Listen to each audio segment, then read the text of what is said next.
वर्धमान स्वामी के शासन में हमसे विराजते और उनकी यह पावन पीयूष देशना हम सभी के लिए परम उपकारी। अनादिकाल से हमारी इस आत्मा में जो जन्म, जरा और मृत्यु रूपी रोग लगे,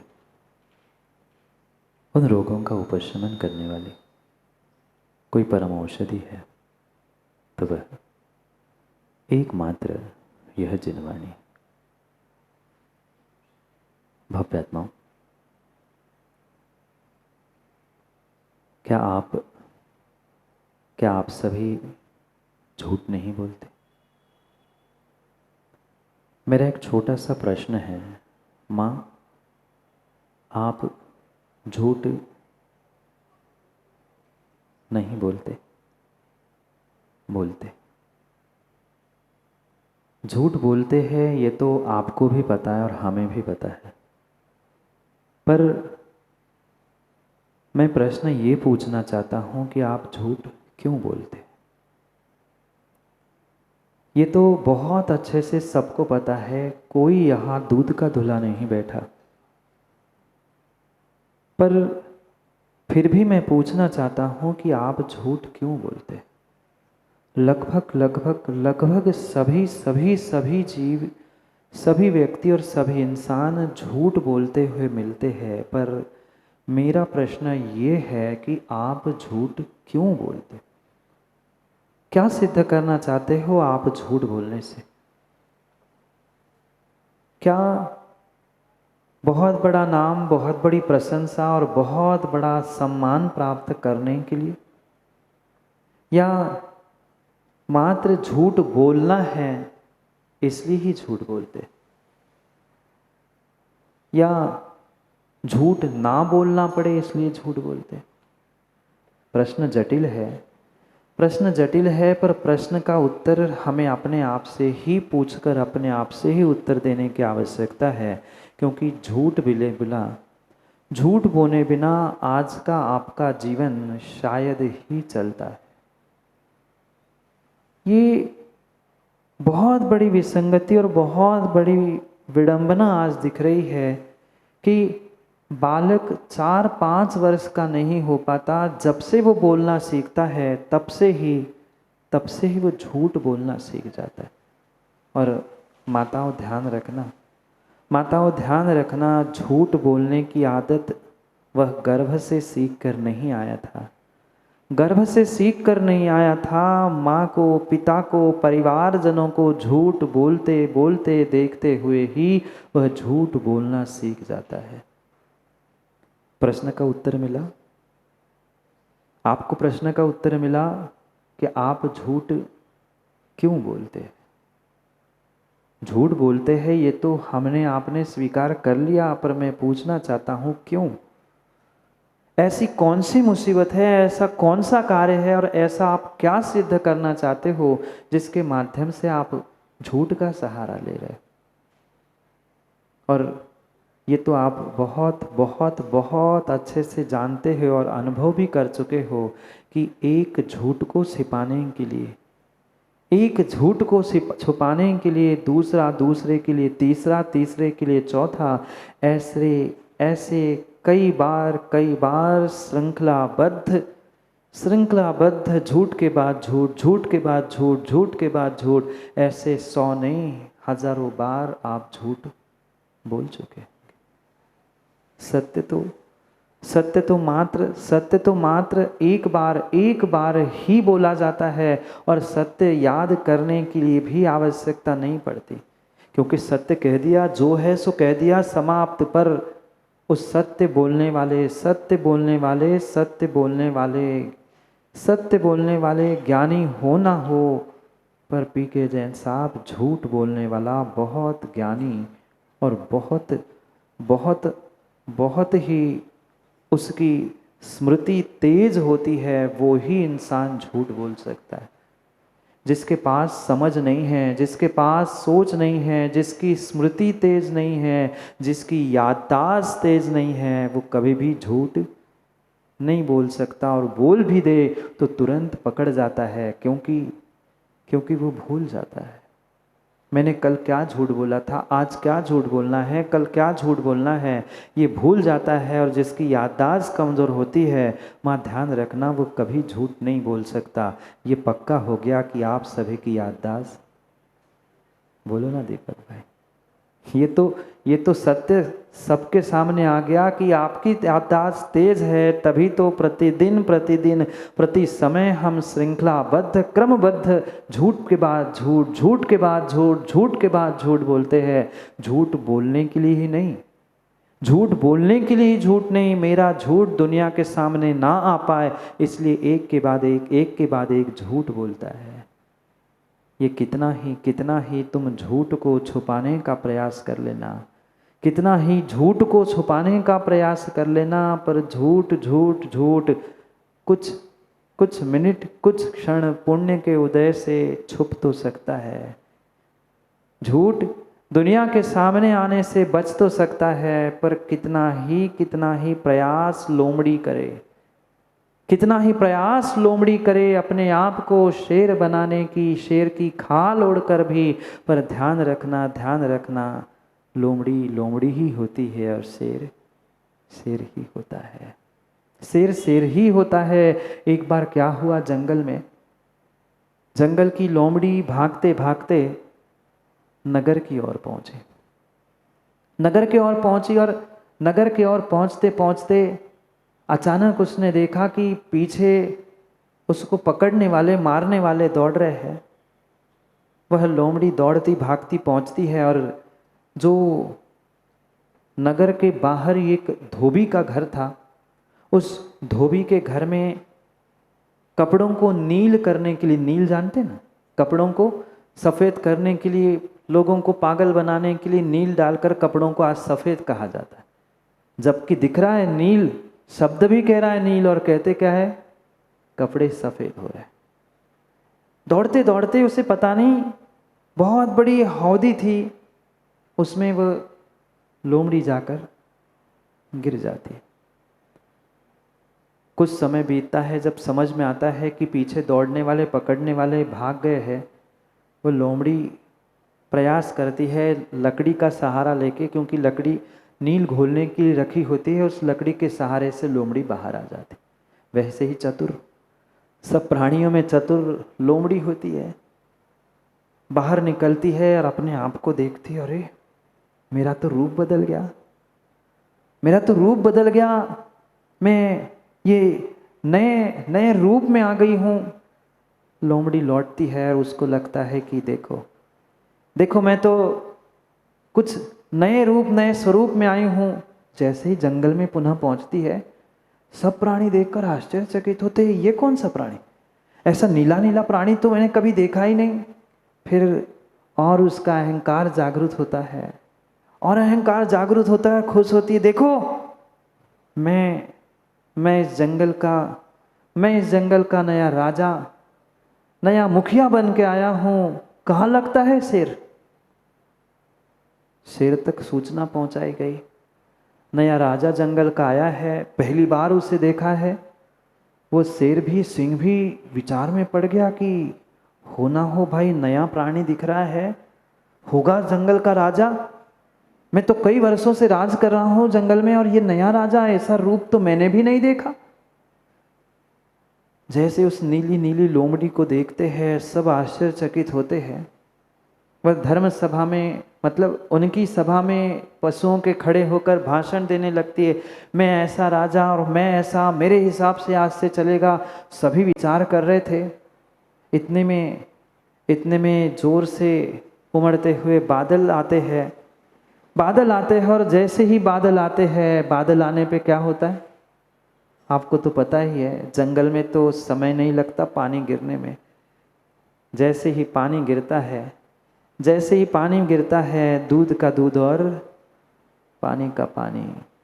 ऐसे ज्ञानियों, कितने ही तुम नील ओढ़कर, कितने ही शेर की खाल ओढ़कर, कितने ही शिविरार्थियों का पोशाक पहनकर पहुंच जाना, पर साधना करने वाला ही सच्चा शिविरार्थी हो सकता है। वह सत्य ही होता है। झूठ का कितना ही तुम सहारा ले लेना, पर ध्यान रखना माँ, लोमड़ी नील के हौदी में डूबकर भी, लोमड़ी शेर की खाल भी ओढ़कर घूमने लग जाए तो सत्य सत्य एक दिन उजागर होगा ही होगा। और जिस दिन तुम्हारा सत्य दुनिया के सामने उजागर हो जाएगा, फिर तुम्हारी लोमड़ी की भी कीमत लोमड़ी की तरह नहीं बच सकती, नहीं बच सकती, नहीं सच सकती। हम पर्यूषण के दिनों में भी, छल पर्यूषण के दिनों में भी झूठ का सहारा लेते हुए धर्म करने का प्रयास कर रहे हैं। हमारा धर्म का, हमारा जीवन का वजूद ही आज मात्र झूठ बन चुका है। और इसीलिए तो आज परिवार टूट टूट कर बिखर रहे हैं, क्योंकि जिस बिल्डिंग की बुनियाद ही कमज़ोर होती है, वह बिल्डिंग लंबे समय तक टिक नहीं सकती। आज परिवार में सुख, समृद्धि, शांति क्यों नहीं है? क्यों नहीं है? क्योंकि कारण मात्र है आपके जीवन का, आपके धर्म का, आपके प्रत्येक कार्य का वजूद मात्र और मात्र झूठ बन चुका है। मैं झूठ ना बोलूं इसलिए भी कई सारे झूठ बोलते हैं, और मेरा बोला हुआ झूठ दुनिया के सामने ना आ जाए इसलिए भगवान के सामने और गुरु के सामने भी आज इंसान झूठ बोलने के लिए कतराता नहीं है। क्या करे? कोई लालच में झूठ बोलता है, कोई डर के मारे झूठ बोलता है, कोई हंसी मजाक में झूठ बोलता है। बहुत सारे तो लोग यही कहते हैं, वो तो माहौल बनाने के लिए, मैं तो सबको खुश करने के लिए झूठ बोलता हूँ। ज्ञानी तू सबको तो खुश कर रहा है, पर कर्म भी तेरे पास खुश होकर पहुँच रहे हैं। उसका फल जब तुम्हें नरकों में मिलेगा, तब किसके साथ खुशियाँ मनाएगा?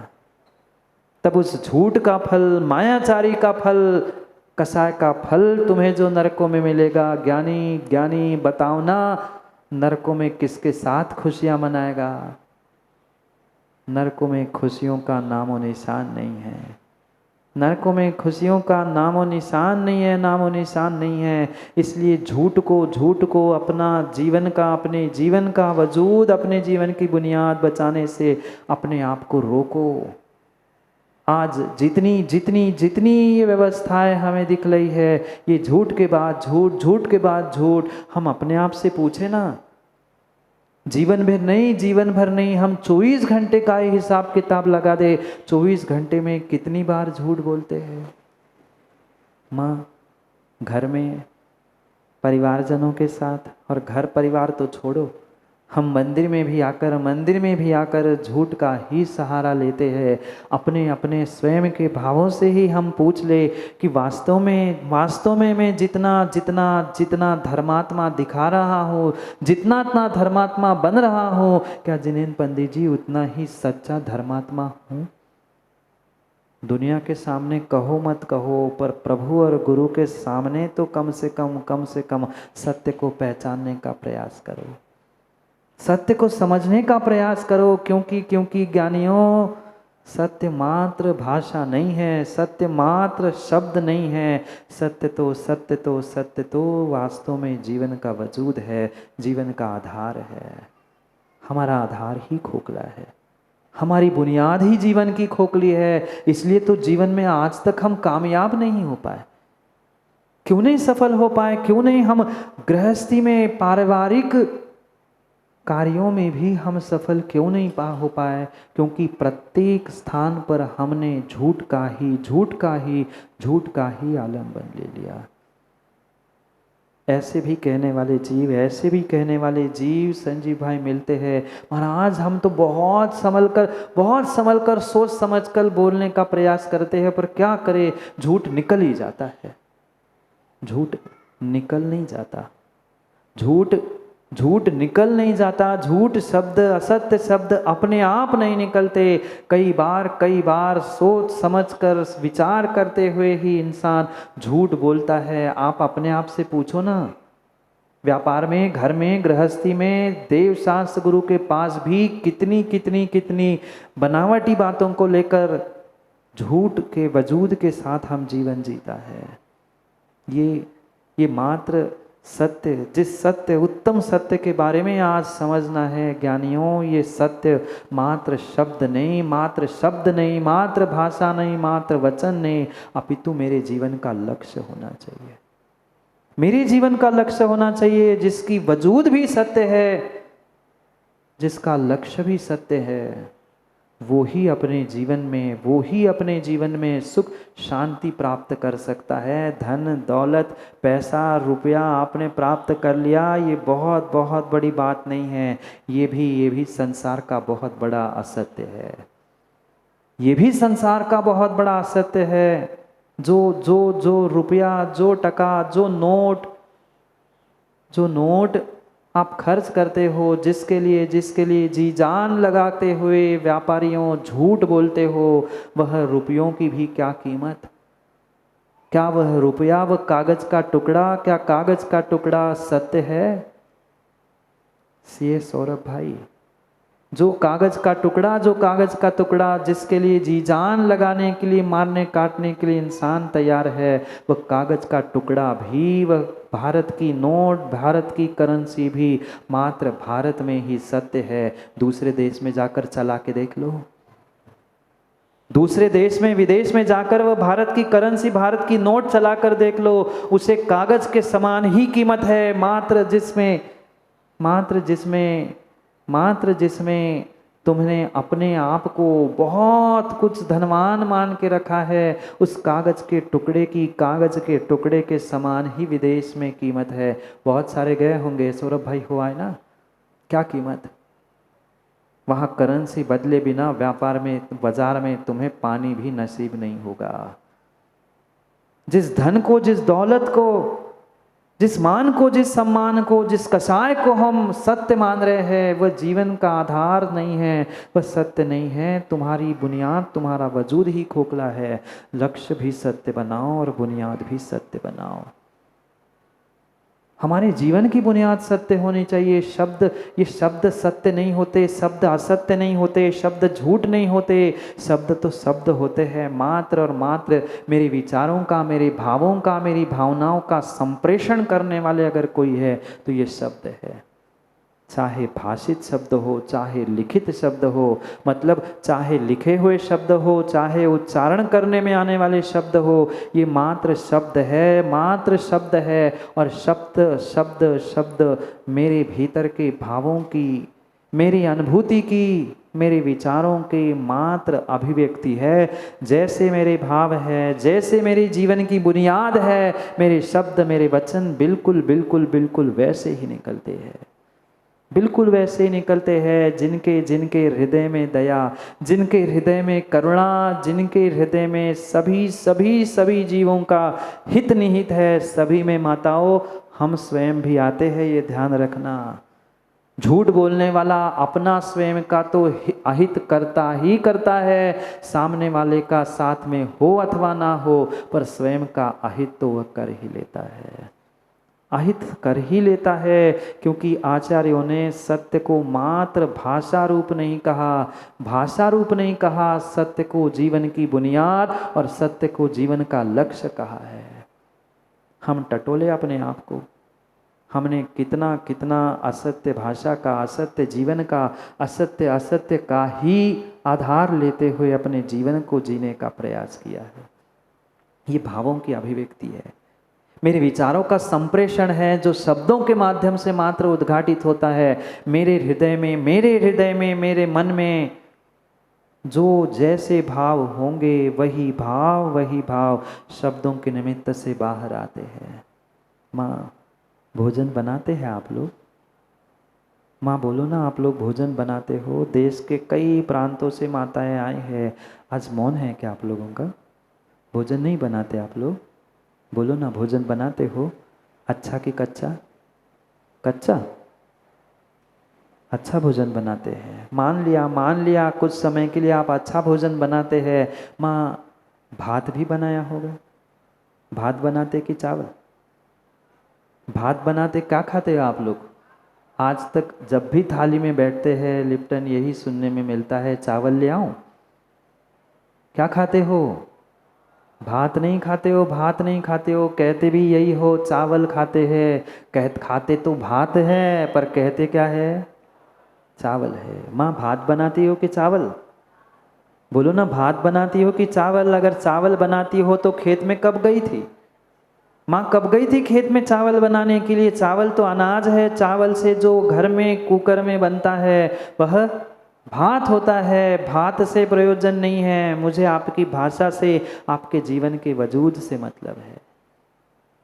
एक एक एक एक एक एक छोटी छोटी बातें भी हम असत्य बोलते हैं। जब हमारी दिन की शुरुआत ही असत्य से होती है, फिर रात और आने वाले समय की क्या बात करें? छोड़ दो चावल, छोड़ दो बात। मैं तो पूछना चाहता था, वह चावल से भात किस में बनाते हैं माँ? प्रेशर कुकर में ना। भात किस में बनता है? सामान्य घरों में तो अभी तक तो हमने यही देखा है कि कुकर में ही चावल से भात बनता है। वह कुकर की सीटी भी तो आपने देखी होगी, कुकर की सीटी भी देखी होगी। क्या दीपक भाई, सीटी में से ठंडी ठंडी हवा निकलती है?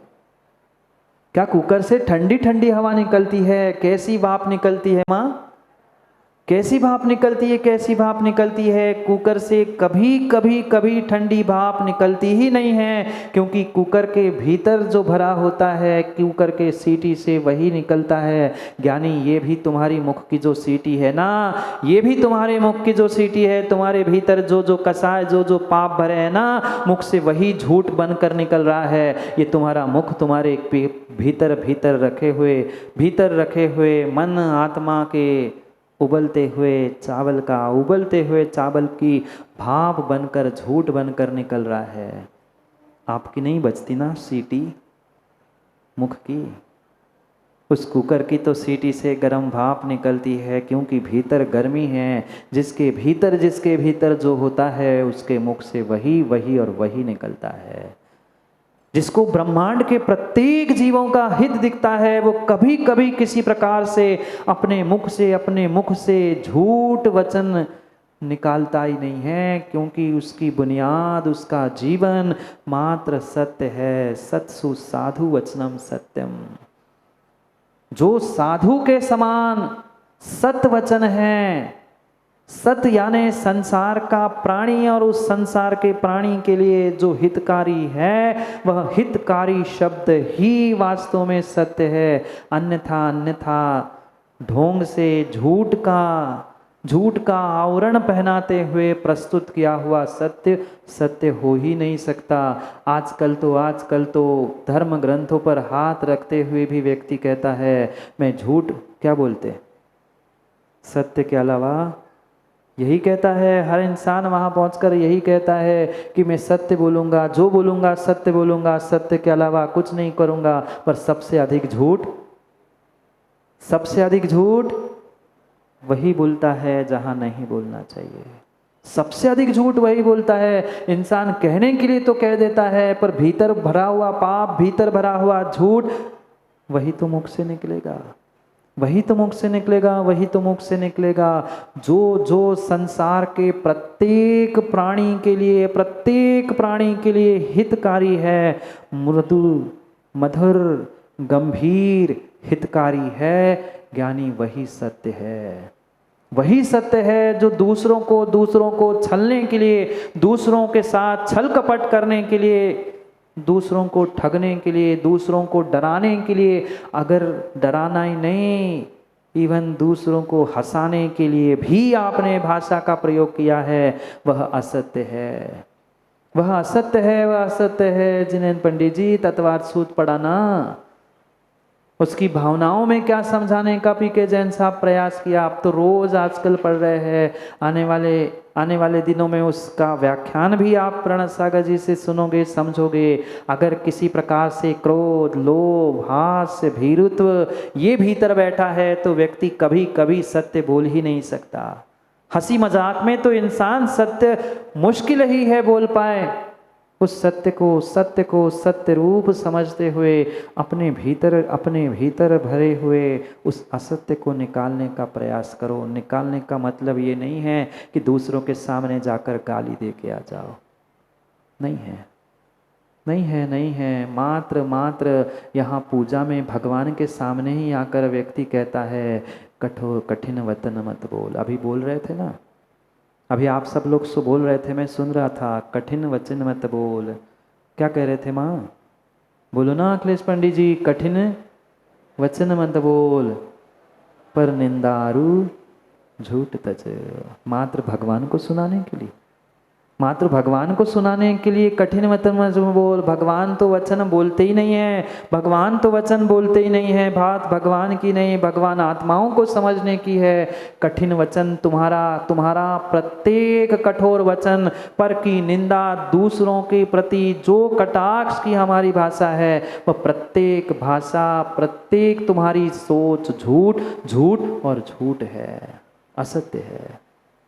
बोलो ना, बोलो ना शिविरार्थियों, आज तक आपने किसी की निंदा नहीं की ना?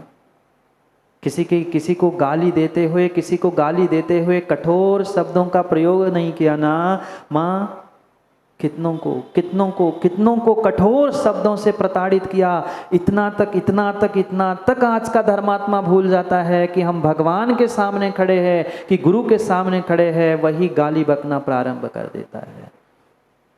कैसी विडंबना है, कैसी विडंबना है, कैसी विडंबना है। जीव भूल रहा है क्योंकि उसका वजूद ही आज बदल रहा है, बुनियाद ही समाप्त हो गई है। कितने सारे जीव हमने अपने आंखों से देखे। भगवान का अभिषेक चल रहा है, भगवान पर शांति धारा चल रही है, पर उनके मन की नहीं हुई। भगवान ज्यों ही पांडुक शिला से स्थान पर विराजमान हो गए, वही परात, वही कोपर, वही पांडुक शिला उठा के सामने वाले के सर पे मार दी। ये धर्म है। सत्य घटना बता रहा हूँ, ये सत्य है, ये धर्म है नहीं। यहाँ तो कहा जा रहा है भगवान के सामने, भगवान कठिन वचन मत बोल पर निंदारु झूठ तज। माँ, मंदिरों में निंदा पुराण के अलावा और कौन सा स्वाध्याय होता है? बोलो ना। पद्म पुराण नहीं कह रहा हूँ, निंदा पुराण। पता है तुम्हें उनके घर में क्या हुआ? किसी से मत कहना। हो गया शुरू। चर्चा तो धर्म चर्चा ही शुरू होती है, पर यही बात होती, किसी से कहना मत, तुमसे कह रही हूं। ये क्या निंदा झूठ नहीं था? निंदा झूठ नहीं था। ये ध्यान रखो, दूसरे का बिगड़े ना बिगड़े, पर तुमने दूसरों की निंदा करते हुए, झूठ बोलते हुए, असत्य का सहारा लेते हुए तुमने अपना स्वयं का काम तो बिगाड़ ही लिया है। इसलिए सोच समझकर अपने जीवन को व्यवस्थित करने का प्रयास करना। जो सत यानी संसार के प्राणी, एक जीवों के प्रति, प्रत्येक जीवों के प्रति जो तुम्हारे साधु वचन हैं, साधु मतलब मुनिराज ही के वचन नहीं, जो तुम्हारे सुष्ठु वचन हैं, जो दूसरे को कष्ट नहीं दे, दूसरों के लिए मृदु लगे, मधुर लगे, हितकारी हो, ऐसे वचन ही सत्य है। अन्य कोई वचन सत्य है ही नहीं है। आज किसी युवा से भी पूछ लो, किसी इंसान से भी पूछ लो, भाई तुम क्यों झूठ का आलम्बन लेते हो, क्यों झूठ बोलते हो? हर व्यक्ति यही कहता है, क्या करें महाराज जी, हमने सत्य बोलकर भी देख लिया, पर हमेशा सत्य प्रताड़ित होता हुआ देखा जाता है। सत्य बोलने वाला, ईमानदारी से जीने वाले इंसान की आज कोई कीमत नहीं है। ये तुम्हारी बहुत बड़ी भूल है, ये बहुत बड़ी भूल है। सत्य से क्यों डरते हो? सत्य जीवन से क्यों डरते हो? सत्य बोलने से क्यों डरते हो? ध्यान रखना। सोने को भी सोना बनने के लिए और मात्र बनने के लिए नहीं। अंकित भाई, सोना बनने के बाद भी सोने को पत्थर पर कसना पड़ता है, तब सामने वाला मानता है कि हाँ, ये सोना है। सोने को भी पत्थर पर कसना पड़ता है, परीक्षा देनी पड़ती है, तब जाकर सोना है ये सामने वाला इंसान स्वीकार करता है। फिर ज्ञानी तुम सत्य हो, तो सत्य को अग्नि परीक्षा में भी झुलसना पड़ा, तो किस बात का डर है? ये बहुत बड़ी व्यवस्था, और आज की नई अनादि से चलती आई हुई सत्य के साथ यही व्यवस्था है। हमेशा हमेशा सत्य को 3 स्तरों से, 3 स्टेज से गुजरना पड़ता है। सबसे पहले सत्य बोलने वाले और सत्य जीने वाले का व्यक्ति इंसान मजाक उड़ाता है। हाँ, बहुत आया सही बोलने वाला, बहुत आया सत्य बोलने वाला, सत्य बोलने वाले का, सत्य बोलने वाला का हर कोई पहली बार मजाक उड़ाता है, मजाक उड़ाता है। अरे ये क्या है, पता है कौन कितना सत्य बोलता है, कौन कितना झूठ बोलता है, पता है दूध के धुले हो। नाना प्रकार के कमेंट सुनते सुनते सत्य में जीने वाले को सुनना पड़ता है।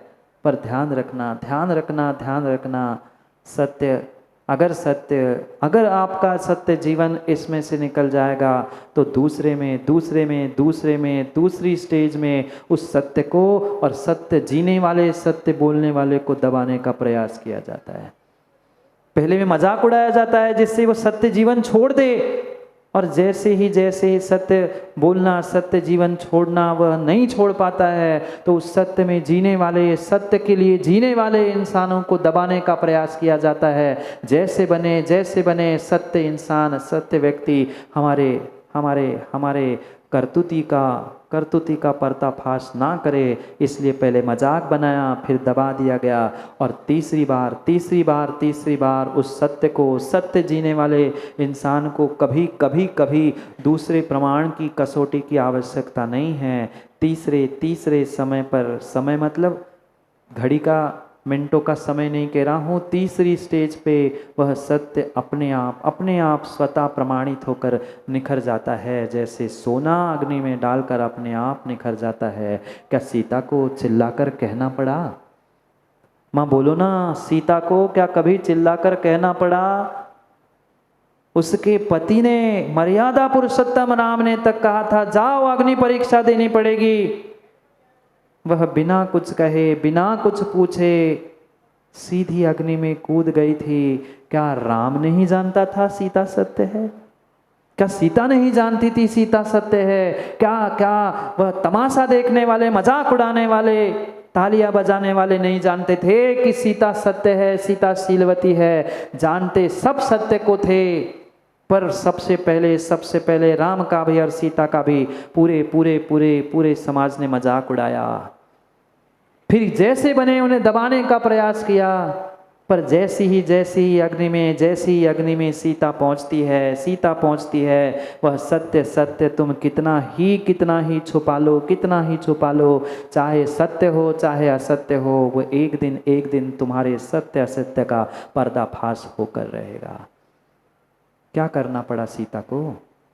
क्या करना पड़ा? कुछ नहीं। वह अग्नि परीक्षा देने के लिए जाकर अग्नि में बैठ गई और अपने प्रभु, अपने गुरु से मात्र प्रार्थना की। कल की थी प्रार्थना, मात्र अपने गुरु, अपने प्रभु से प्रार्थना की, और प्रार्थना का फल ये हुआ, सत्य का सत्य, पानी का पानी और दूध का दूध हो गया। कहना नहीं पड़ा, स्वतः अपने प्रमाण से वह सत्य सिद्ध हो सकता है। कहने की कोई आवश्यकता नहीं है। बस हमें सत्य का आधार लेना है, सत्य का आधार लेना है। मेरा धर्म मुझे सत्य ही सिखाता है। ये ज्ञानी ध्यान रखना, सांच पर आँच तो आ सकती है, सांच पर आँच तो आ सकती है, सांच पर आँच तो आ सकती है, पर सच्चे सांच को कोई जला नहीं सकता। सच्चे सांच को कोई जला नहीं सकता, कोई सांच को जला नहीं सकता। एक छोटी सी घटना कहीं मैंने पढ़ी थी, सत्य घटना कह रहे थे। एक नगर था, पुराने ज़माने की बात है, बहुत प्राचीन घटना है। एक जुलाहा था, मतलब कंबल आदि बुनने वाला जुलाहा था, बहुत धर्मात्मा था, और उसके जीवन की बुनियाद, उसके धर्म की बुनियाद, उसके व्यापार की बुनियाद सत्य थी, अन्य कुछ नहीं थी। जितना मुनाफा घर परिवार चलाने के लिए आवश्यक था, उतना ही मुनाफा जोड़ते हुए वह अपना व्यापार करता था। जो जितना बने उतना मीठे शब्दों का प्रयोग करते हुए उस कंबल को बुनते समय भी कहीं ना कहीं भगवान की स्तुति, भगवान के भजन, भगवान की प्रार्थना गुनगुनाते हुए वह कंबल बुनता था। और ये अभी अभी हमने समझा कि सत्य को प्रारंभ में मजाक बनना ही पड़ता है, दबना ही पड़ता है। उसके साथ भी यही स्थिति थी। जो पापी है, जो झूठा है, जो बेईमानी से पैसे कमाता है, आज उसे तो कितना ऊपर बिठाया जाता है, पर सत्य से 2 समय की रोटी खाने वाले की आज समाज में, देश में कोई कीमत नहीं है, कोई कीमत नहीं है। अरे बड़े बड़े अफसर और बड़े बड़े नौकरी के स्थानों में भी जाकर खोज करके देख लेना, जो नीचे से लेते हैं, समझ जाओ, जो नीचे से लेते हैं उनकी तो बहुत बड़ी प्रशंसा होती है, और जो सीधे सीधे जो ईमानदारी से काम करते हैं उनकी आज उस स्थान में भी, घर में, परिवार में, समाज में भी कितनी कीमत है। ऐसी स्थिति उस जुलाहा की थी, ऐसी स्थिति उस कंबल बनने वाले की थी, जबकि उसे स्वयं पर विश्वास था, प्रभु पे विश्वास था, अपने कार्य पर, अपने सत्य पे विश्वास था। जो चाहे हो जाए, मैं सत्य का साथ नहीं छोड़ूंगा, मैं धर्म का साथ नहीं छोड़ूंगा। ये ऐसा सत्पुरुष, ऐसा साधु पुरुष वो था। जैसे तैसे अपना घर गृहस्थी का कार्य चलाता था, पर सबको ये पता था गरीब ज़रूर है पर नेक है, ईमानदार है। सत्य ही उसके जीवन की बुनियाद है। एक बार एक वणिक, एक व्यापारी सेठ था, सोचता है ये तो सीधा साधा है, सत्य धर्म से जीने वाला है, ऐसे लोगों को तो बहुत जल्दी ठगा जा सकता है, क्योंकि परसों भी हमने समझा था सीधे पेड़ तो जल्दी कटते हैं। उस सेठ ने भी यही सोचा, मैं तो इसको बहुत आसानी से ठग लूंगा, क्यों ना हम दूसरे के यहाँ जाकर पैसे खर्च करके कंबल खरीदे, बहुत अच्छा है, इसके पास पहुँच जाऊँ और इससे कंबल खरीद लूँ। जाता है, सुबह सुबह का समय था, वह प्रभु भक्ति में लगा था। जैसे ही सेठ आता है, 2 कंबल मांगता है, वो अपना कार्य छोड़कर पहले कंबल देता है। सोचता है कि सुबह का समय है और व्यापारी हर कोई चाहता है कि सुबह का पहला ग्राहक अच्छा हो, बोहनी अच्छी हो तो सब दिन अच्छा निकल जाए। वो भी अपनी पूजा पाठ छोड़कर आता है और नगर का सेठ उसको 2 कंबल देता है, और यही उम्मीद रखता है कि सुबह का पहला ग्राहक है तो कम से कम सुबह का ग्राहक तो पैसे दे के जाए, उधार क्यों करे। पर सेठ जी ने बातों में उसे घुमा दिया। अरे मैं तो ऐसे ही निकलते हुए मंदिर जा रहा था, तुम्हारा घर दिख गया और मैंने सोचा इस बार तुम्हारे से कंबल खरीद लूँ, इसलिए कंबल लेने आया हूँ। तुम घर आ जाना, तुम्हें तो घर पता है, तुम जब घर आओगे मैं तुम्हें पैसे दे दूंगा, अभी नहीं लाया हूँ। अगर तुम मना करो तो कंबल रख लो, मैं फिर आ जाऊँ। तो जुलाहा कहता है कोई बात नहीं सेठ जी, इतने तो मुझे अपने ईमानदारी पर और आपके भी ईमानदारी पर विश्वास है, आप ले जाओ, कोई बात नहीं, सुबह का समय है। कायदा तो यही कहता है, इंसानियत तो यही कहती है कि सुबह के पहले ग्राहक से कुछ ना कुछ लेना आवश्यक है, पर कोई बात नहीं, आप सेठ हो, ले जाओ, मैं घर आके आपके पैसे ले जाऊंगा। सेठ चाहता यही था। सेठ घर पहुंचता है, 2 दिन बीत जाते हैं और दूसरे दिन जब उसके आने की उम्मीद थी, वो दिमाग लगाता है अब क्या किया जाए, पैसे तो देने हैं नहीं है, कंबल वापस करना है नहीं है, अब क्या किया जाए।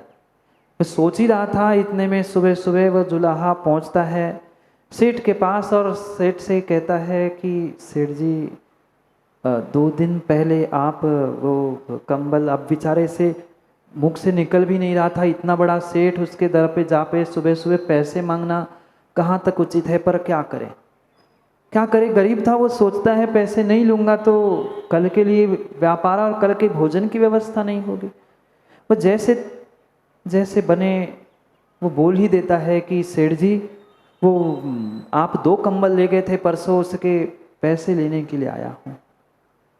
जोर से वह वणिक सेठ जी चिल्ला पड़ता है, कैसे कंबल, कौन से कंबल, काय के कंबल, और क्यों मैं पैसे दूं।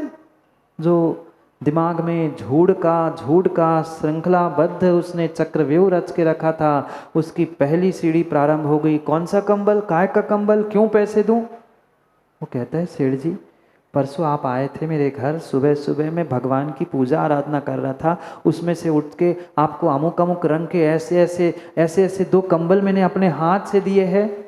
दिए होंगे तो कहना सेठ जी मैं उसके पैसे ले आना आया हूँ, आप उसके पैसे चुका दो, मैं निकल जाऊंगा, मुझे कोई मतलब नहीं। तीसरा झूठ सेठ जी बोलते हैं, वो कंबल तो जल के राख हो गए, मैं काय को पैसे दूं? तुम्हारे घर से मैं ले आया और कंबल जल के राख हो गया, अब मैं तुम्हें कोई पैसे देने वाला नहीं हूं, राख उठा के ले जा। कहता है सेठ जी ऐसा हो ही नहीं सकता, सेठ जी ऐसा हो ही नहीं सकता। मैंने अगर कंबल बनाए और आपने अगर मेरे घर से मेरे से कंबल खरीदे हैं तो मेरे कंबल जल ही नहीं सकते। वो कहता है ये कौन से विदेशी धागों से तुमने कंबल बनाए कि जो कंबल जल नहीं सकते? ये तो मैं पहली बार सुन रहा हूं कि कंबल नहीं जल सकते। जब मैं सेठ जी मैं कह रहा हूं अपने घर में कि कंबल जल चुके हैं, तुम्हें विश्वास नहीं है? कहता है बात विश्वास अविश्वास की नहीं है सेठ जी, जितनी विश्वास की बात आप कर रहे हो ना, उससे कई अधिक विश्वास मुझे अपने प्रभु पर, मुझे अपने सत्य पर, मुझे अपनी ईमानदारी पर है। ईमानदारी सत्य से प्राप्त की वस्तु कभी जलती नहीं है सेठ जी। सत्य पर, सांच पर आंच तो आ सकती है, पर मुझे विश्वास है मेरा कंबल जल नहीं सकता, मेरा कंबल जल नहीं सकता। सेठ जी पुनः झूठ पे झूठ कहते गए। वो मैंने तुमसे लिया तो था, पहले तो लेने के लिए मना कर रहा था, अब कह रहे मैंने लिया तो था, पर वो तेल के पास रख दिया और वह मिट्टी के तेल के पास रख दिया, वो रिश्ते मिट्टी का तेल कंबल में लग गया और पूरा कंबल तेल से गीला हो गया और कंबल जल के राख हो गया। वो जुलाहा पुनः कहता है सेठ जी आप मानो ना मानो, पर मुझे विश्वास है मेरा कंबल मैंने ईमानदारी से बनाया है, मैंने आज तक किसी से झूठ नहीं बोला है, झूठ बोलकर मैंने व्यापार नहीं किया है, मेरा कंबल जल नहीं सकता। अब सेठ जी की आवाज़ इतनी तेज हो गई, अड़ोस पड़ोस के सभी लोग वहां देखने के लिए पहुंचे। सुबह का समय और सेठ जी के घर में क्या तमाशा चल रहा है? सेठ जी की इतनी आवाज़ आ रही है, ये कौन है जो सेठ जी से बहस कर रहा है? आकर देखते हैं तो जुलाहा, उसके कंधे पर एक कंबल था। उसकी आदत थी कहीं भी जाता था तो अपनी स्वयं के हाथ से बनाया हुआ कंबल वह अपने कंधों पर रखता था और जहाँ जाना है वहाँ जाता था। माँ जिसने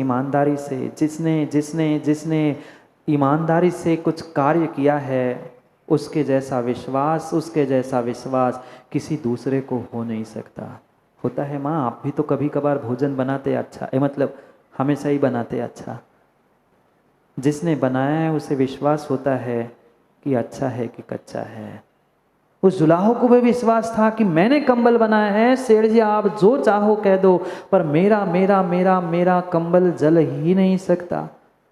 तमाशा देखने वाले, मजाक उड़ाने वाले सभी पहुंच ही गए थे। सभी कहने लगे तू कैसी बात करता है, इतने बड़े सेठ से तू तमीज से तो बात कर। सेठ जी कह रहे झूठ थोड़ी कह रहे होंगे। वो कहता है झूठ मैं भी नहीं कह रहा हूं। अगर विश्वास नहीं है तो ले आओ सेठ जी के घर से मिट्टी का तेल, ले आओ मिट्टी का तेल सेठ जी के घर से। मेरे कंधे पर कंबल रखी है, कंबल नीचे डालता है मिट्टी का तेल। सेठ जी चाह ही रहा था कि मैं ठग लूं, 2 फ्री के फोकट के हमें कंबल मिल जाए। मिट्टी का तेल ले आता है, पूरा कंबल गीला कर लिया जाता है मिट्टी के तेल से, पानी से नहीं। मिट्टी के तेल से उस कंबल को गीला कर देता है और कहता है सेठ जी कोई दूसरा नहीं, मैं अपने हाथों से आग लगाकर दिखाता हूँ। मेरा सांच, मेरे सांच पर कोई आँच तो ला सकता है, पर मेरा सांच कभी जल नहीं सकता। वो माचिस लेता है, माचिस की तिली हाथ में लेता है और एक क्षण अपने प्रभु को, अपने इष्ट को, अपने गुरु को स्मरण करता है और यही कहता है जो सीता ने अग्नि प्रवेश करते हुए, अग्नि परीक्षा देते हुए कहा कि एक ग्रामपति जो हुए, एक पढ़ा नहीं आप लोगों ने, एक ग्रामपति जो होए, सो ही दुखिया दुख खोए। तुम तीन भुवन के स्वामी, दुख मिटो अंतरयामी। बस इतनी प्रार्थना की, प्रभु को स्मरण किया और उस जुलाहे ने माचिस की तिली उससे जलाते हुए उस भीगे हुए मिट्टी के तेल से भीगे हुए उस कंबल पर डाल दी। धू धू करते हुए अग्नि जलती गई, अग्नि जलती गई। सब यही सोच रहे थे कि अब तो कंबल गया, 2 गैस हो गए, तीसरा भी कंबल खो गया। पर चमत्कार ऐसा हुआ, चमत्कार ऐसा हुआ, चमत्कार ऐसा हुआ। धू धू करते हुए मिट्टी का तेल तो जल गया, पर कंबल पे कोई आँच नहीं आई। वह वही कंबल उठाता है और सेठ जी को और पूरे लोगों को दिखाता है, देखो देखो मैंने कहा था, देखो मैंने कहा था, मेरे सांच पर, मेरे धर्म पर, मेरे सत्य पर आँच तो ज्ञानी आ सकती है, पर वह जल नहीं सकता। जितना चाहे जितना चाहे सत्य को तुम प्रताड़ित करते रहना। सत्य प्रताड़ित होते हुए कष्ट दुखों में तो दिख सकता है, पर सत्य परास्त कभी नहीं होता, सत्य कभी हारता नहीं है, सत्य कभी जलता नहीं है। आखिरकार सेठ जी को खरीदे हुए 2 कंबल के पैसे देने पड़े, 2 कंबल के पैसे देने पड़े, क्योंकि कितना ही तुम छुपा के रख लेना झूठ को, कितना ही छुपा के रख लेना सत्य को झूठ के उसूलों में, कितना ही छुपा के रख लेना सत्य को झूठ के उसूलों में, पर सत्य कभी झूठ के उसूलों से छुपता नहीं है, सत्य कभी झूठ के उसूलों से छुपता नहीं है, क्योंकि आग कभी रुई के लपेट कर छुपती नहीं है। जैसे आग रुई से लपेट कर छुपती नहीं है, ऐसे ही ज्ञानी सत्य कितना ही झूठ से छुपा दो, पर सत्य छुपता, सत्य जलता, सत्य परास्त होता ही नहीं है। इस सत्य को कुछ अंशों में माताओं जीवन में उतारने का प्रयास तो करो। उत्तम सत्य नहीं, किंचित सत्य जीवन में उतारने का प्रयास तो करो। वे धरती के देवता, वे दिगंबर मुनिराज, वे मात्र सत्य वचन, सत्य भाषा ही नहीं, उनका जीवन, उनकी वृत्ति ही पूरी सत्य हुआ करती है। धन्य है वे मुनिराज, जिनके मात्र वचन ही ज्ञानियों सुंदर नहीं होते, सुष्ठु नहीं होते, सत्य नहीं होते, अपितु वे अंदर बाहर भी सत्य का ही जीवन जीते हैं। वे किसी विषमता में भी फंस जाए तो भी असत्य का आलम्बन नहीं लेते। उनके प्राणों की आहुति देने का भी समय आ जाए, प्राण भी नष्ट हो जाए, तो भी निर्ग्रंथ मुनिराज सत्य से असत्य की ओर बढ़ते नहीं हैं। वे जब भी बोलते हैं ध्यान रखना, वे प्रवचन तो देते हैं, पर जागे जी कभी वचन नहीं देते। वे कहते हैं शायद, संभावित है, पॉसिबल है, वे कभी नहीं कहते 100% ऐसा होगा। ये उनका सत्य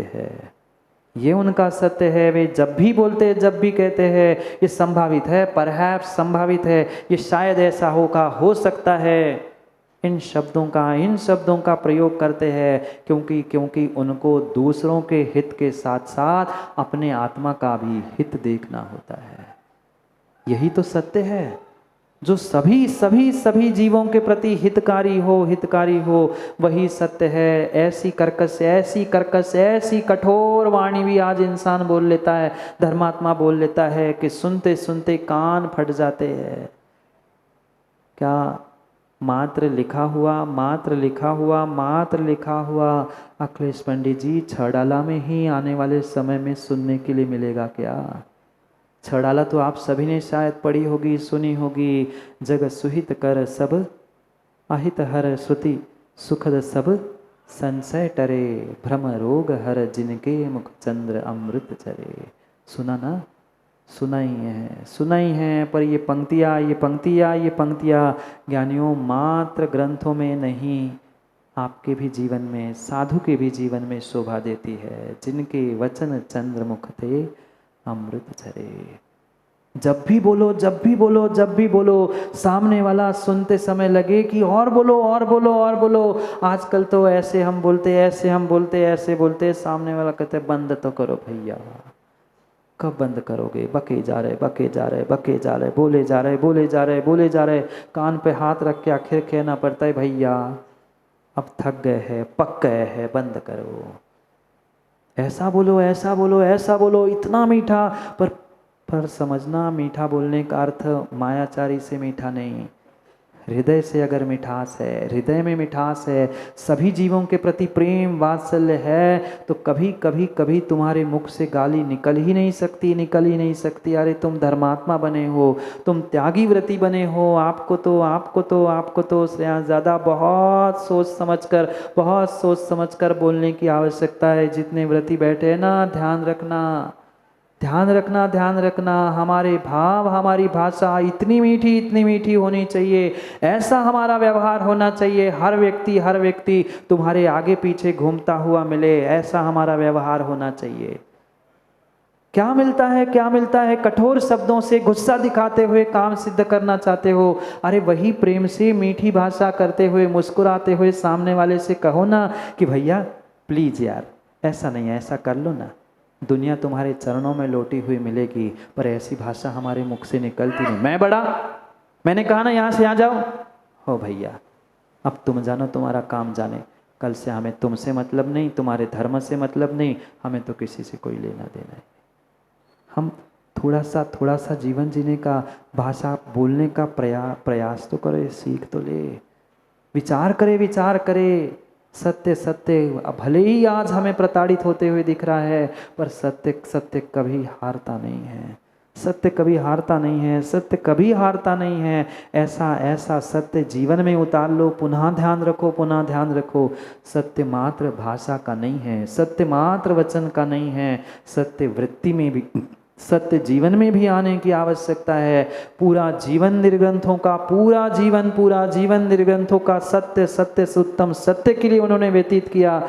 हम अंशों में ही सत्य, कम से कम धर्म में सत्य, कम से कम सच्चे देवशास्त्र गुरु के समीप पहुंचकर ही सत्य का आलंबन ले। पर क्या करे?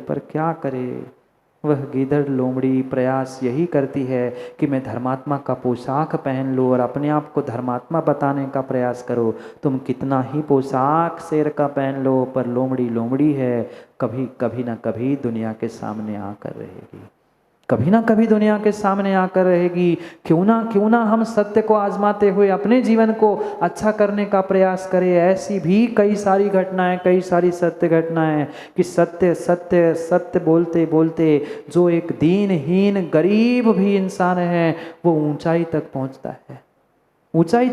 है। एक और सत्य घटना मुझे याद आ रही है। एक नगर था, नगर का एक छोटा सा देहाती था। देहात के बाहर नदी किनारे एक स्कूल था, कई सारे बच्चे वहाँ खेलते थे। स्कूल के पास ही एक आम का बगीचा था और आम के बगीचा को ही लगकर राजा का राजमहल था। पुराने ज़माने की बात है, राजा का महल था। स्कूल मतलब उस ज़माने में चलती और चाहे पाठशाला हो, गुरुकुल हो, बच्चे वहाँ पढ़ते थे और पढ़ाई करते करते जब थक जाते थे, जब कोई उनको समय मिलता था, छुट्टी होती थी, पढ़ाई के बीच में वो खेलने के लिए उस आम के बगीचे में जाते थे। आम लगने ही वाले थे, आम कैरी के रूप में थे, कच्चे आम पेड़ पे लगे थे। गर्मी का समय था, बच्चे खेलने के लिए उस बगीचा में गए। बहुत सारे बच्चे वहाँ पहुँचते हैं और खेलते खेलते, वह स्वाभाविक सी बात है, जब पेड़ पे कैरी आम लगे हो तो माँ किसका मुंह नहीं ललचाए। नाम ही ले ले तो बहुत सारों के दांत खट्टे हो जाते। फिर ये तो बच्चे थे, बच्चों के भी मुंह में पानी आ गया और उन्होंने सोचा क्यों ना हम भी आज इसको तोड़ के खा ले। 4, 6, 10 बच्चे मिलकर गए। खेलते खेलते उन्होंने पत्थर उठाया और एक बालक ने पत्थर उठाया और जोर से फेंक कर उस पत्थर को पेड़ पर मारने का प्रयास किया, पर बेचारे का निशाना चूक गया और पत्थर जाकर सीधे राजा के महल में सीधे राजा के महल में राजा के खिड़की की कांच फोड़ते हुए गिर गया। अब जैसे ही सबको कांच फूटने की आवाज़ आई, जैसे ही कांच फूटने की आवाज़ आई, 4, 6, 10 जितने भी थे सब बच्चे वहाँ से भाग गए। पर जो पत्थर फेंक रहा था, जिसने पत्थर फेंका था, जिसका पत्थर राजा के महल तक पहुँचा था, वो वही खड़ा था। वो वही खड़ा था जो उस बगीचे के वनपाल थे। वो भी समझाने लग गए कि बेटा चले जा, सब भाग गए, राजा के सिपाही आ जाएंगे, तुम्हें पकड़ लेंगे, पता नहीं तुम्हें पनिशमेंट मिलेगी, शिक्षा मिलेगी, क्या मिलेगा, तो जल्दी से भाग जा। वो कहता है नहीं, मैं क्यों भागूं, मैं क्यों भागूं, और किससे भागूं, और किसके लिए भागूं? भाग भी जाऊंगा तो क्या करूंगा? क्या सैनिक वहां तक नहीं पहुंच सकते? अगर सैनिकों ने ठान लिया, राजा ने ठान लिया कि कौन है खोज के लाओ, तो क्या आप उस राजा के सामने सही सही नहीं बताओगे? जब बाद में पता चलना ही है तो देखता हूँ जो होगा सो देख लेंगे। वो वही बैठा रहा और समय थोड़ी लगना था, बगल बगल में ही सब कुछ था। दौड़ते हुए भी सिपाही पहुँच जाते हैं, उस बालक को पकड़ते और राजा के पास ले जाते हैं। सिपाहियों को भी उस मासूम बच्चों को देखकर, उस मासूम से बच्चे को देखकर पता नहीं क्या राग टपक आया। उसने भी कहा धीरे से भाग जा बेटा, हम तो कह देंगे सब बच्चे भाग गए, तू भाग जा। उन मासूम से बच्चे को देखकर आपको भी लगता है ना, राजेश जी, मासूम महाराज जी के बच्चे देखो कैसे साधना कर रहे हैं, कैसे अपना सब छोड़कर वे वहाँ हाजी में रहते और यहाँ आकर भी साधना कर रहे। ऐसा ही मासूम सा बच्चा था, उसकी मासूमियत देखकर उन सैनिकों को भी लगा कि तू भाग जा यार, कहाँ तू उलझेगा, राजा बहुत खड़ूस है, खराब है, पता नहीं क्या शिक्षा देगा, क्या पनिशमेंट देगा। पर उस बेटे ने कहा जो होगा सो देखा जाएगा, कम से कम इस बहाने से राजा से मुलाकात तो होगी। क्या गजब की सोच थी उस बालक की, क्या गजब की सोच थी उस बालक की। यूँ तो राजा से मिलना नहीं मिलता, आमना सामना कभी नहीं होता, इस बहाने ही सही, मेरी गलती सही, पर राजा से मिल तो लूँ, दूसरों से कहने को तो मिलेगा मैं राजा से मिल के आया हूँ, चलो मैं तो राजा से मिलूंगा, जो होगा सो देखा जाएगा, जो होगा सो देखा जाएगा। राजा के समीप ले जाते हैं, राजा को पूरा वृत्तांत बता दिया जाता है कि इसके कारण से हुआ है, आपने कहा तो ले आओ, हम इस बालक को लेकर आए हैं, अब आप फैसला करो, आप न्याय करो कि इस बालक के साथ क्या करना है। जितने प्रजाजन थे, जितने दरबार में थे, सब डर रहे थे, पता नहीं राजन अब इस छोटे से बालक को, इस मासूम बालक को क्या शिक्षा देगा, क्या पता क्या कर देगा। पर राजा देखता है उस मासूम बेटे को, उसकी मासूमियत देकर राजा भी पिघल जाता है और पास में उस बेटे को बुलाता है और बेटे से कहता है बेटा, तुम चाहे तो वहीं से भाग सकते थे, तुम सैनिकों को पकड़ने के बाद भी छुड़ाकर भाग सकते थे, पर तुम मेरे पास यहाँ तक आए हो। तुमने क्या कैसा निर्धार किया और क्यों तुम यहाँ तक आए हो? तुम तो झूठ बोल के भाग भी सकते थे, यहाँ आके भी तुम सही सही बताना, क्या तुमने पत्थर फेंका था? वो कहता है हाँ राजन, मैंने पत्थर फेंका था, और गलती किससे नहीं होती, गलती किससे नहीं होती, निशाना किसका नहीं चूकता। मैं थोड़ी आपके महल की तरफ पत्थर फेंक रहा था, मैं तो पेड़ पे लगे हुए आम को तोड़ने के लिए पत्थर मार रहा था, गलती से आपके महल तक पहुंच गया, हो गई गलती, हो गई गलती, आपको जो सज़ा देना दे दो, मैं तो सज़ा स्वीकार करने के लिए तैयार हूँ, आपकी सज़ा मुझे स्वीकार है, आप तो मुझे जो सज़ा देना चाहो दे।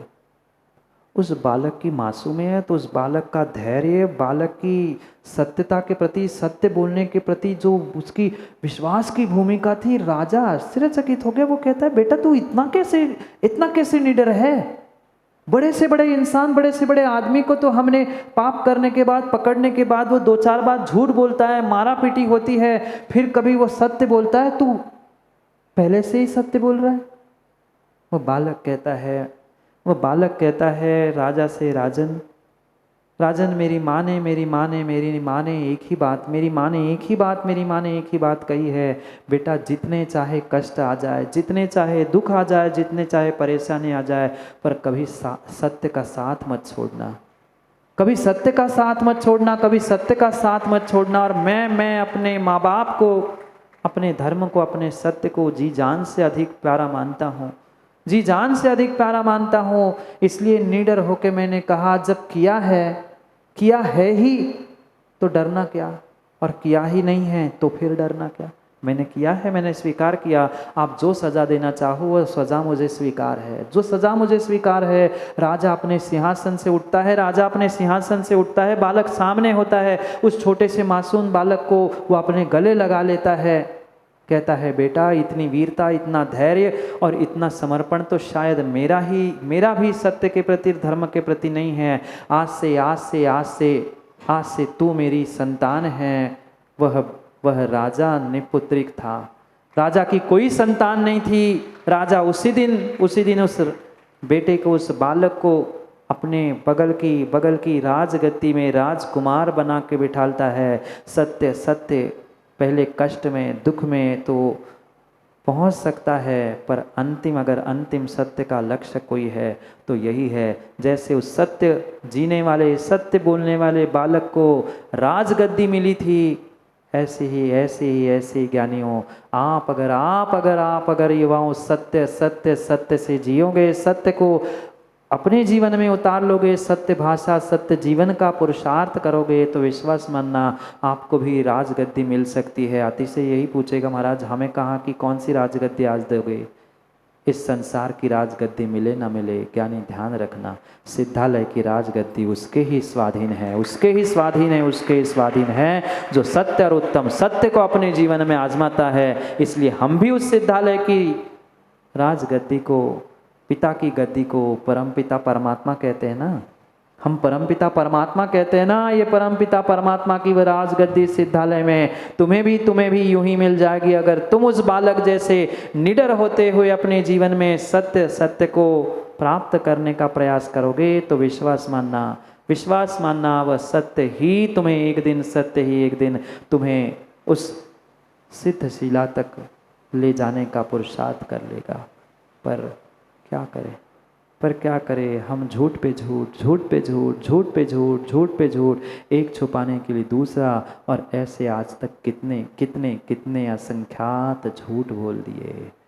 ये पुनः ध्यान रखो, हम झूठ बोलते हुए, मायाचारी करते हुए माँ दूसरों को नहीं ठग रहे हैं, कर्म बंध हम अपने आप के लिए कर रहे हैं।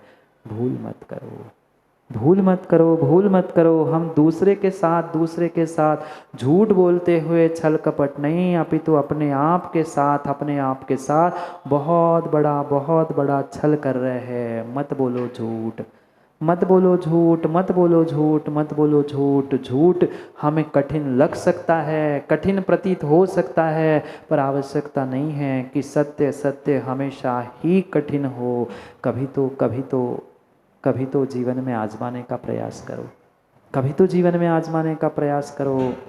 क्या जाता है ज्ञानियों, क्या जाता है मीठे शब्दों से, प्रिय वाक्यों से। अगर हम वही बात जो अकड़ के कही थी, गुस्से में कही थी, चिल्ला के कठोर शब्दों में कही थी, वही बात अगर हम प्रेम से कह देते, हाथ जोड़कर कह देते, तो क्या जाता।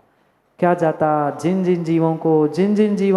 जिन शिविरार्थियों को अपने जीवन में सुस्वर नाम कर्म को प्राप्त करना है, मीठी आवाज को प्राप्त करना है, सत्य बोलना सीख लो। और सत्य नहीं बोल पा रहे हो तो मुख को बंद करना सीख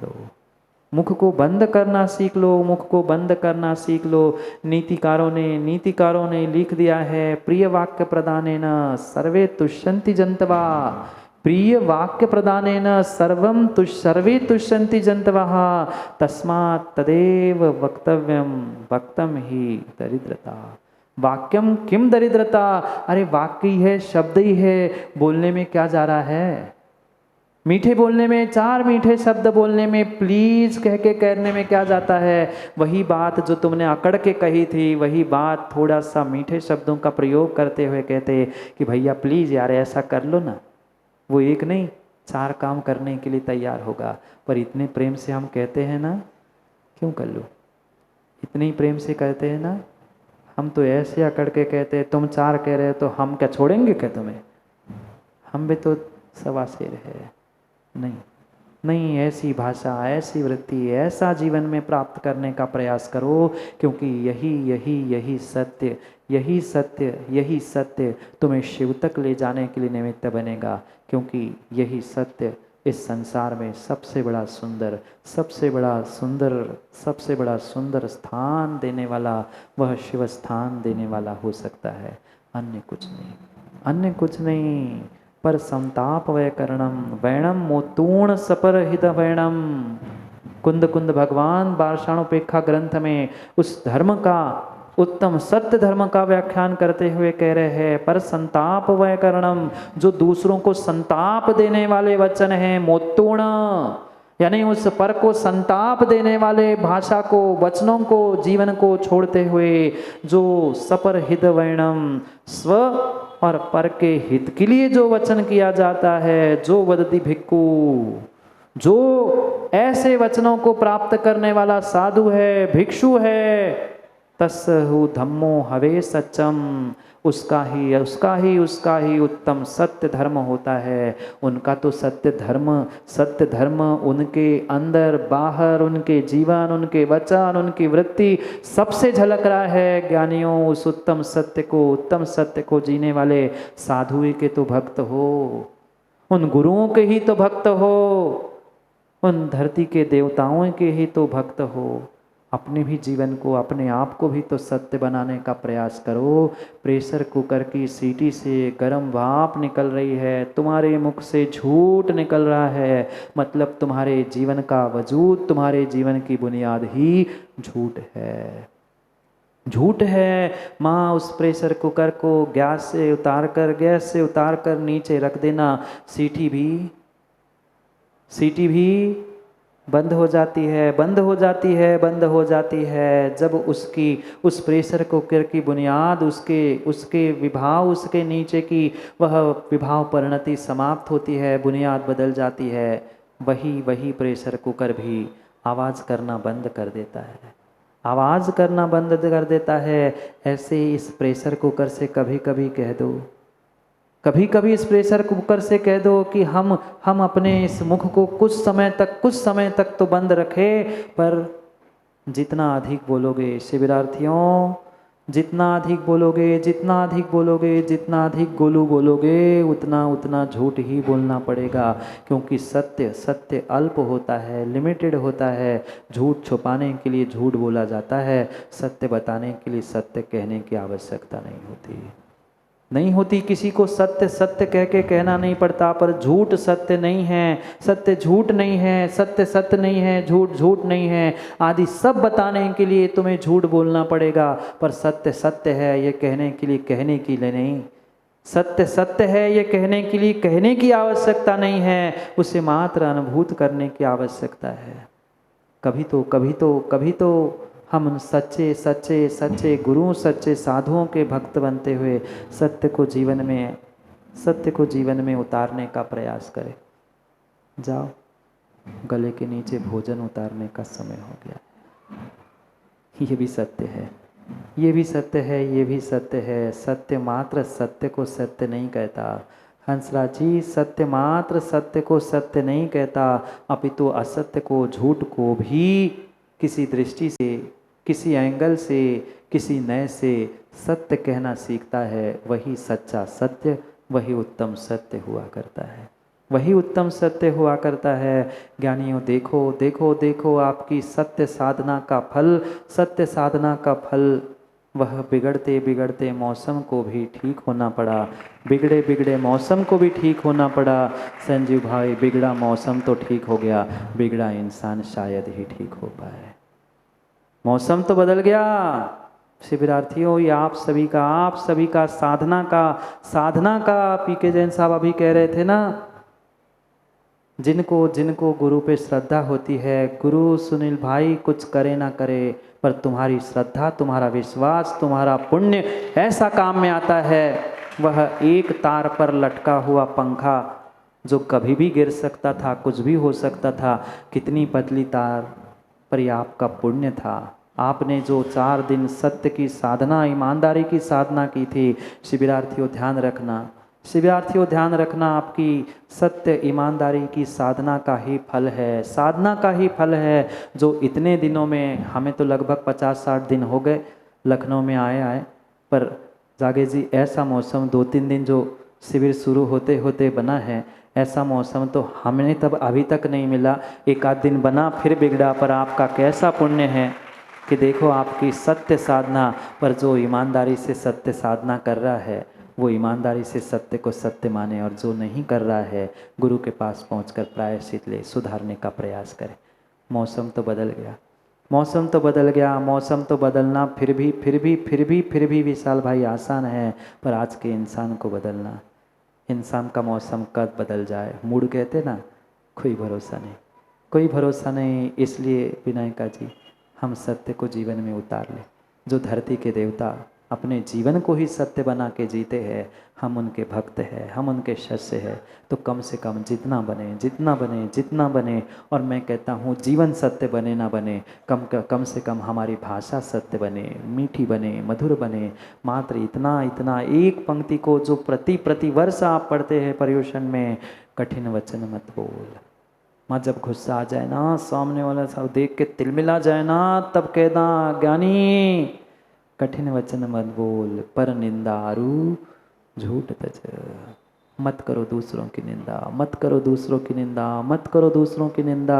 जिनको कमियां खोजनी है, जिनको कमियां खोजनी है, जिनको कमियां खोजनी है, संदीप भाई वे तो दुनिया में कमियां ही खोजने बैठे रहते हैं। उनको तो फटे में टांग अड़ाने की आदत ही होती है, उनको अच्छा कभी नहीं दिखता, वे कभी किसी की प्रशंसा नहीं कर सकते, कभी नहीं कर सकते। जिनको करना है वो खूब करे, खूब करे, खूब करे, क्योंकि उनको अच्छा देखने की दृष्टि दी ही नहीं है, दी ही नहीं है, दी ही नहीं है। ऐसा क्यों बना, वैसा क्यों बना, हम तो कभी सहयोग करने पहुंचेंगे नहीं, पर दूसरों की खोट और कमी निकालने के लिए बहुत सारे पहुंचने वाले होते हैं, क्योंकि उनको भी सत्य स्वीकार करना पड़ेगा ना। अब उनकी दृष्टि जैसी है, जिसकी दृष्टि जैसी है वो वही खोजता है, वही खोजता है। पर खोज ही सकता है, खोज ही सकता है। अपने जीवन में भी अगर वो टटोल कर सत्य को देख लेना, तो सत्य को समझकर, सत्य को समझते हुए उत्तम सत्य की बातें तो व्हाट्सएप से पहुंचा देगा, धर्म की बातें तो पहुंचा देगा, दूसरों की निंदा बुराई करते हुए कटाक्ष की बातें नहीं पहुंचाएगा।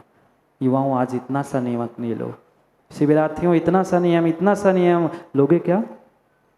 भोजन का तो नियम हम लेंगे ही लेंगे, पर उसके पहले मैं कह रहा हूँ आज उत्तम सत्य, उत्तम सत्य है जो हम कहते हैं, कठिन वचन मत बोल, पर निंदा और झूठ तज। उस पर निंदा का त्याग करो। मोबाइल में किसी धर्मात्मा, किसी साधु, किसी गुरु, मैं ये नहीं कह रहा हूँ कि मात्र सुप्रभ सागर, किसी भी गुरु की, किसी भी धरती की देवता की निंदा बुराई अगर आपके व्हाट्सएप में रील के माध्यम से, फेसबुक से माध्यम से, किसी के भी माध्यम से पहुंच जाए, सबसे पहले उस पोस्ट को डिलीट कर लेना, सबसे पहले उस पोस्ट को डिलीट करना, और मैं कभी जीवन में उसे आगे नहीं भेजूंगा, ये नियम कर लो। कौन कौन कायद सर कर रहा है? सभी कायद सर कर लो कि भले ही पढ़ा, मैं तो कहता हूं पढ़ो ही मत, किसी की निंदा, किसी धर्मात्मा, किसी मंदिर की पढ़ो ही नहीं। और माना कि पढ़ने में भी आ गई ज्ञानी, तो तत्क्षण उसी पे समय डिलीट कर लेना। हम उत्तम सत्य नहीं, कम से कम उत्तम सत्य का जीवन करने वालों पर कटाक्ष करते हुए, परनिंदा करने का प्रयास करते हुए असत्य का आलम्बन क्यों ले? और आप जैसे कठोर लग सकता है, कठोर लग सकता है, पर कठोर भले ही है, सत्य यही है। सौरभ भाई आप जैसे कह रहा हूँ, बुरी नहीं मानना, आप जैसे बुजदिल जीव ही उनको पढ़ते हैं, सुनते हैं, प्रशंसा करते हैं, इसलिए उनको बहुत और कुछ बुराई करने की इच्छा होती है। एक उत्तर उसको दे दो, भाई आज से ऐसे पोस्ट हमारे ग्रुप में मत डालना, आगे से हिम्मत उसकी फिर ऐसी पोस्ट ग्रुप पे डालने की। पर हमें भी तो निंदा रसा लोगों को आनंद आता है। और सुनाओ, और किसके संग में क्या हुआ, और किसके घर में क्या हुआ, और मंदिर में क्या हुआ, और अपने भीतर तो झांक के देख ले, मेरे जीवन कितना सत्य है। दूसरों की निंदा, दूसरों की बुराई करना ये झूठ है, असत्य है। उस असत्य को अपनी बुनियाद मत बनाओ, क्योंकि आजकल बहुत सारे अखिलेश पंडित जैसे अखिलेश पंडित जैसे अधकुचरे ज्ञानी, अधकुचरे जानते ना तुम तो बुंदेलखंडी, अधकुचरे ज्ञानी, झोला छाप ज्ञानी, अपने आप को बहुत ज्ञानी और बहुत बड़े विद्वान कहते हैं, और दुनिया की बुराई करते हुए निंदा करते हैं, इनने ऐसा किया, उनने ऐसा किया। ज्ञानी मैंने क्या किया, कभी व्हाट्सएप फेसबुक पे डालना। जो अकेले में तुमने कहीं पाप किए हैं उनको खुलेआम डालना। जिसका जो होगा वो जान लेगा। तेरा क्या होगा, तेरा क्या होगा, ये भी तो कभी विचार कर। तेरा क्या होगा, आगे का नहीं कह रहा हूँ, तेरा क्या होगा तू स्वयं विचार कर, तू स्वयं विचार कर। क्योंकि ऐसे बहुत सारे आजकल व्हाट्सअपाचार हो गए हैं, वो अपने आप को आचार्यों से भी बड़े बड़े कहने वाले हो गए। अरे उसका जो होगा सो हो जाएगा, उसका जो होगा सो हो जाएगा। पर ध्यान रखना, ध्यान रखना, कालिया डस लेगा, कालिया डस लेगा विशाल भाई, विकास भाई, तो एक एक एक पर्याय नष्ट हो जाएगी। पर अगर ऐसे व्हाट्सअप, ऐसे रूल, ऐसे रील और ऐसी पर निंदा सुनते हुए तुम्हारा श्रद्धान अगर सच्चे देव शास्त्र गुरु से टूट गया तो युवाओं भव भव तक भटकना पड़ेगा, कई भव तुम्हारे नष्ट हो जाएंगे। इसलिए कायस्वर कर लिया सबने, जबरदस्ती नहीं है, पर ये भावना है कम से कम उत्तम सत्य के दिन हम इतना ही काय उत्सर्ग कर ले कि दूसरे धर्मात्मा की निंदा नहीं करेंगे। अगर कोई व्हाट्सएप पे डाल रहा है कि ऐसा हुआ वैसा हुआ, लखनऊ में ऐसा और शिविर में ऐसा, फलाने जगह ऐसा, तो उनसे हाथ जोड़ के कहना भैया कहाँ क्या हो रहा है वो तुम जानो, हमें तो अपने भीतर की बात समझनी है। सच्चे देवशास्त्र गुरु की, उनके अनुष्ठानों की अगर अच्छाई बता सको तो हमारे पास आकर बताना, नहीं तो दूसरों की बुराई सुनने के लिए मेरे कान बंद है। तो कम से कम उत्तम सत्य नहीं, उत्तम सत्यधारी की विनय करने का पुण्य तो आपको आपके जीवन में लग ही जाएगा। जाओ, समय हो गया है, समय हो गया है। वो भी इंतज़ार कर रहा है कब बरस जाऊँ पानी, वो बरसे ना बरसे, पर समय पे जिनवाणी बरस रही है। उस जिनवाणी को उतारते हुए जीवन को सत्य बनाने का, जीवन में सत्य उतारने का प्रयास कर लो, क्योंकि समय आपका हो गया है। समय पर, समय की बात के लिए पुनः समय पे मिलते हैं, क्योंकि समय पे किया गया काम समय को दिलाता है। बोली भगवान महावीर स्वामी की।